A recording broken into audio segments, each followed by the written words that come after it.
কার প্রার্থনা প্রভু শুনলেন? প্রভু বলছেন যে তোমরা নিরন্তর প্রার্থনা করো, নিরন্তর লাগাতার প্রার্থনা করতে থাকো, আর আর নিরাশ হইও না, তোমাদের প্রার্থনা উত্তর একদিন আসবেই আসবে।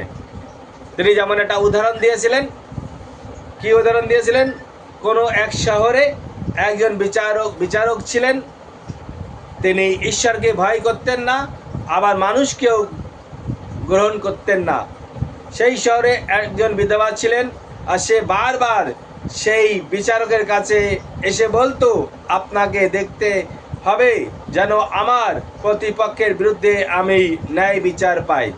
কিছুদিন ধরে সে বিচারক তার কোনো কথাই শুনতে চাইলেন না, কিন্তু এক সময় তিনি মনে মনে বললেন, যদিও আমি ঈশ্বরকে ভয় করি না আর মানুষকে মানি না, তবুও এই বিধবা যখন আমার এত বিরক্ত করেছে, তখন আমি দেখব সে যেন ন্যায় বিচার পাই, তাহলে সে আর বারবার এসে আমাকে জ্বালাতন করবে না।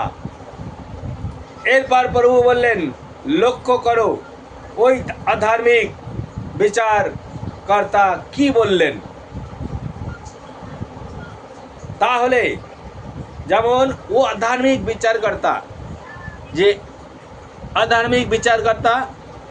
যে কি বললেন, যে বারবার এসে আমাকে জ্বালাতন করছে, আমি যদি ওর ন্যায় করে দিই, বিচার করে দিই, তাহলে আর আমার জ্বালাতন করবে না। সে কারোরই ভয় করতো না, সে এত বড় ব্যক্তি ছিল, ঈশ্বরের ভয় করতো না, কোনো মানুষের তোয়াক্কা রাখতো না। তার সত্ত্বেও বারবার যখন ও বিধবা স্ত্রী, ও নম্র ব্যক্তি ছিল, গরিব ছিল, সে বারবার গিয়ে বলতো, মহাশয় আমার বিচারটা করে দিন না, আমার বিচারটা করে দিন না, আমার বিচারটা করে। নম্র ভাই আর তাড়াই দিত, বলতে যাও, বেরিয়ে যাও, চলে যাও। এইভাবে দীর্ঘদিন করেছে। একদিন ও বিচারপতি মনে মনে করলো যে এত কিছু অসুবিধে হচ্ছে, তাহলে একদিন আমি করে দিই, তাহলে আর আসবে না। তাহলে যদি অধার্মিক ব্যক্তি সে নম্র হতে পারে, তার সেই ন্যায় চোকাতে করতে পারে, তাহলে পরমেশ্বর আমাদের প্রতি কি দেরি করবে? আমাদের প্রার্থনার উত্তর আসবে না? আমাদের প্রতি সে দয়া করবেন না? সে তো দয়ালু পরমেশ্বর, সে তো কৃপালু পরমেশ্বর, আমাদের উপর দয়া করবে না? আমাদের উপর কৃপা করবে না? অবশ্যই করবেন। ওই জন্য প্রভু যিশু বলছেন যে, এরপর প্রভু বললেন, লক্ষ্য করো ওই আধার্মিক বিচারকর্তা কি বললেন। তাহলে ঈশ্বর কি তার মনোনীত লোকেরা যারা দিন রাত তাকে ডাকছে, তারা যে ন্যায় বিচার পাবে না? আজকে আমরা যে দিন রাত যে আজকে প্রভুকে ডাকছি, প্রভু আমাদের প্রার্থনা শুনবে না, আমাদের উত্তর দেবে না? প্রভু বলছেন অবশ্যই তিনি তাদের সাহায্য করতে দেরি করবেন না। হালেলুয়া। আমি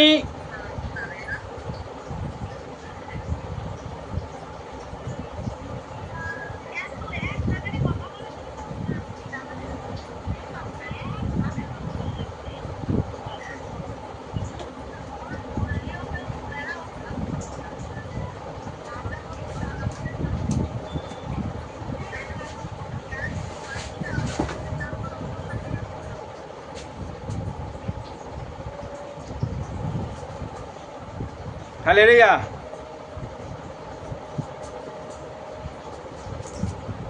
হালেলুয়া। তো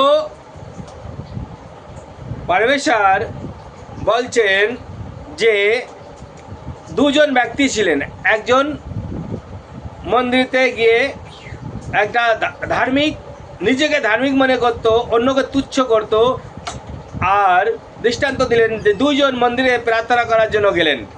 তাদের মধ্যে একজন ফরিসি আর অন্যজন কর আদায়কারী।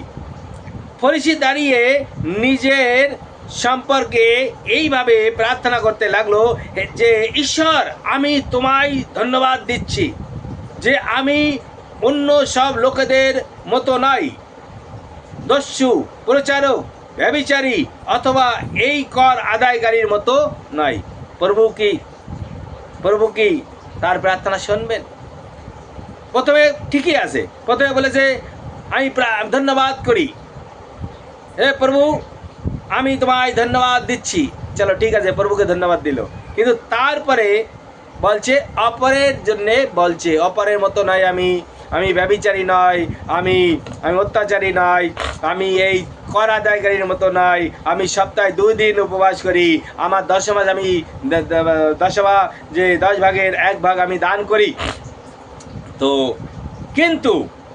কিন্তু যে কর আদায়কারী পাপী, সে দাঁড়ায় স্বর্গের দিকে মুখ তুলতেও ছিল না, আর সে প্রার্থনা করছে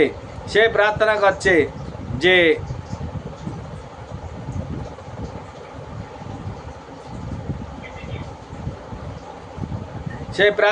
সে প্রার্থনা করছে প্রভুর কাছে,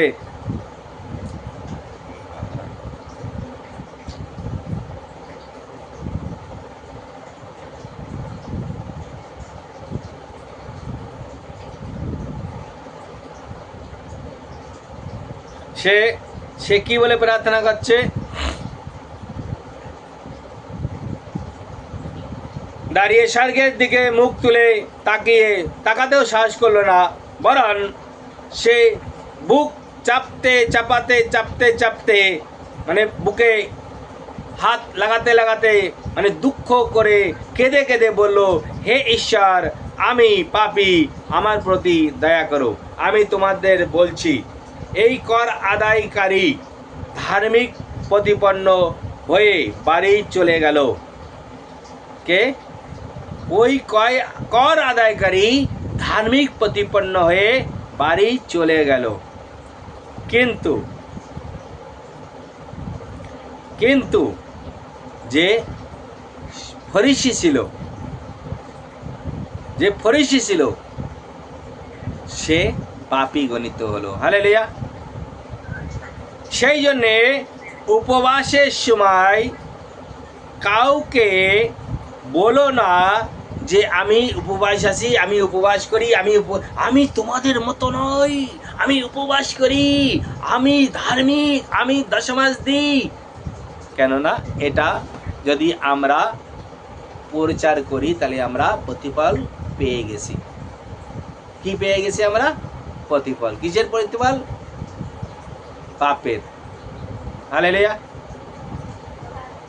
এই জন্যে আজকে আমাদের উচিত শিক্ষা প্রভু দিচ্ছেন যে যখন তোমরা উপবাস করো, পরমেশ্বরের কাছে চুপচাপ থাকো আর প্রার্থনা করতে থাকো, পরমেশ্বর দেবে।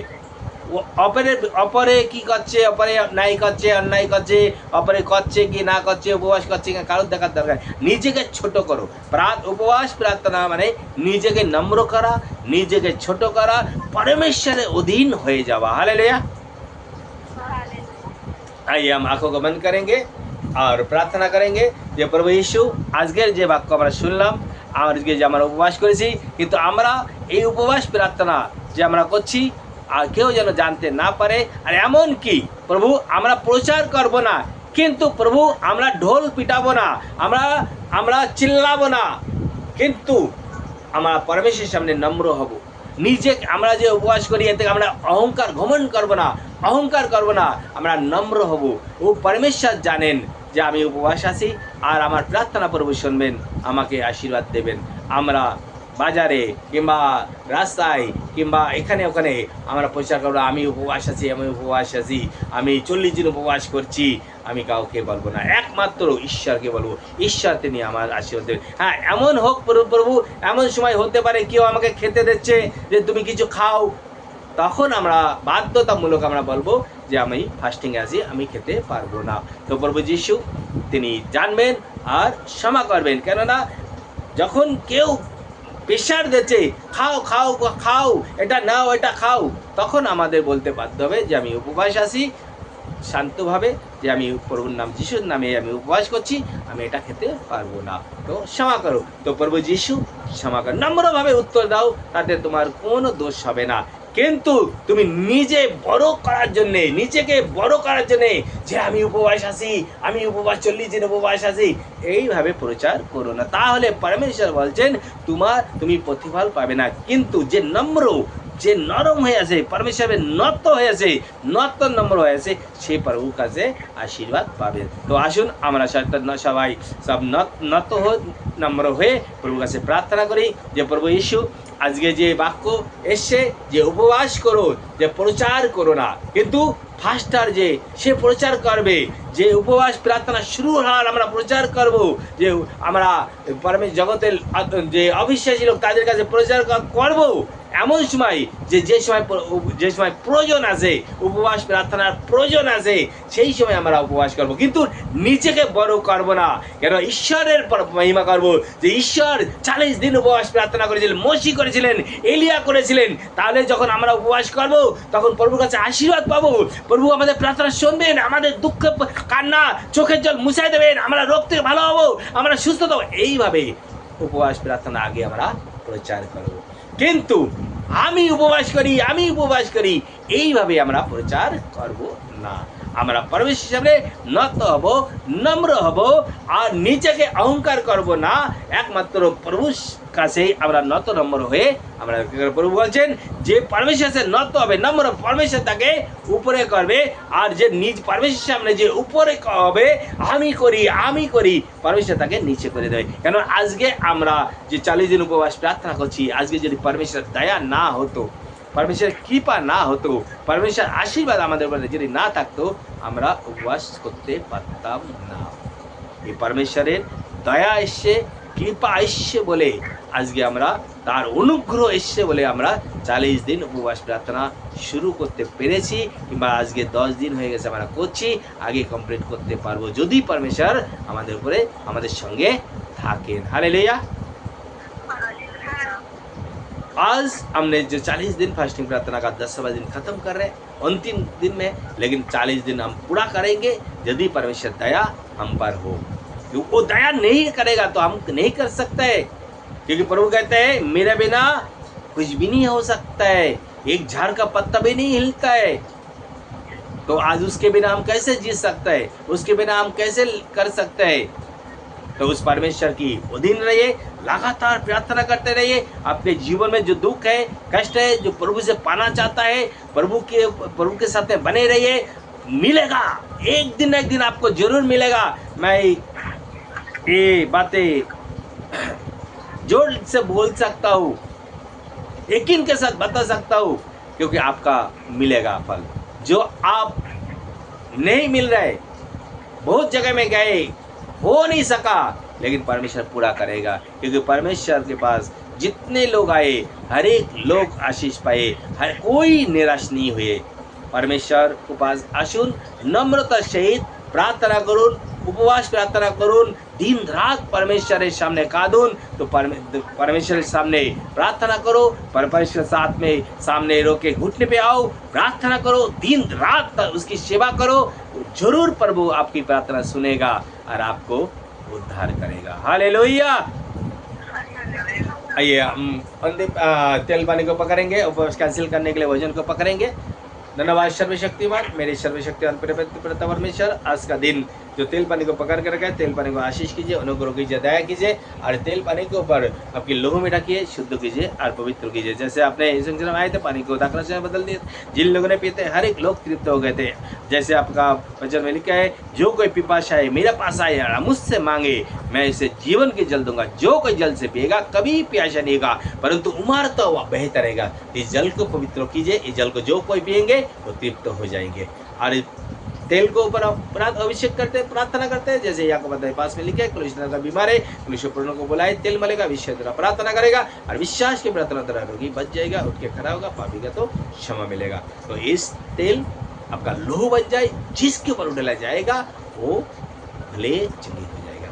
आज जो फास्टिंग के लिए कैंसिल करने के लिए जो भोजन को रखा है, पिता परमेश्वर भोजन को शुद्ध कीजिए, पवित्र कीजिए, आपकी लहू में ढकते हैं। आपका वचन में लिखा है, कोई जी भोजन का हो तो मेरे नाम से धन्यवाद कर प्रार्थना कीजिए, भोजन को शुद्ध हो जाती है और पवित्र हो जाती है। भोजन जो कोई खाएंगे पिएंगे, पिता परमेश्वर भले चंगे रहेंगे और बल बल पाएंगे, और ये बल पाके कल भी फास्टिंग प्रार्थना करेंगे और पूरा भी करेंगे। ये 40 दिन का फास्टिंग पूरा कर सके प्रभु ऐसा आशीष अनुग्रह कृपा शैतान को हरा सके, उनके जीवन में जो कुछ शैतानी शक्ति जो हराना चाहता है वो लड़ेंगे और जीतेंगे, हर एक लड़ाई को जीतेंगे। यीशु मसीह के समर्थित नाम से इस प्रार्थना को मांगते हैं। आमीन आमीन आमीन। हमारा सब अंतिम प्रार्थना करो, लास्ट प्रार्थना करेंगे, शेष प्रार्थना। हे हमारे पिता, तू जो स्वर्ग में है, तेरा नाम पवित्र माना जाए, तेरा राज्य आए, तेरी इच्छा जैसे स्वर्ग में पूरी होती है ऐसा पृथ्वी पर भी हो। हमारे दिन भर की रोटी आज हमें दे, हम जैसे अपने अपने अपराधियों को क्षमा करते हैं ऐसे ही तू भी मेरे अपराधों को क्षमा कर, और हमें परीक्षा में न ला परंतु बुराई से बचा, क्योंकि राज्य और पराक्रम और महिमा सदा तेरी ही है। आमीन आमीन आमीन। पिता का प्रेम, यीशु मसीह अनुग्रह, पवित्र आत्मा की सहभागिता हमारे साथ, हमारे परिवार के साथ, हमारे कलीसिया के साथ, हमारे भारत देश के साथ जीवन युग बनी रहे। हे मेरे मन यहोवा का धन्य कहो, जो कुछ मुझ में है उस पवित्र नाम को धन्य कहो। हे मेरे मन यहोवा का धन्य कहो और उसकी किसी भी उपकार को न भूलना, वही तो तेरे सारी अधर्म को क्षमा करता है और तेरे सारे रोग से चंगा करता है। आमीन आमीन आमीन। Hallelujah hallelujah hallelujah hallelujah hallelujah. पिता पुत्र पवित्र आत्मा ताली बजा के उनको तारीफ करेंगे और धन्यवाद करेंगे जो आज मुझे आशीष दिया, अनुग्रह किया, दया किया। प्रभु मेरी प्रार्थना सुना और मुझे उत्तर मिल गया, इसलिए धन्यवाद। Thank you lord, thank you Jesus. सबको जय मसीह की, praise the lord, god bless you all. प्रभु आपको सबको आशीष करे यीशु के नाम से।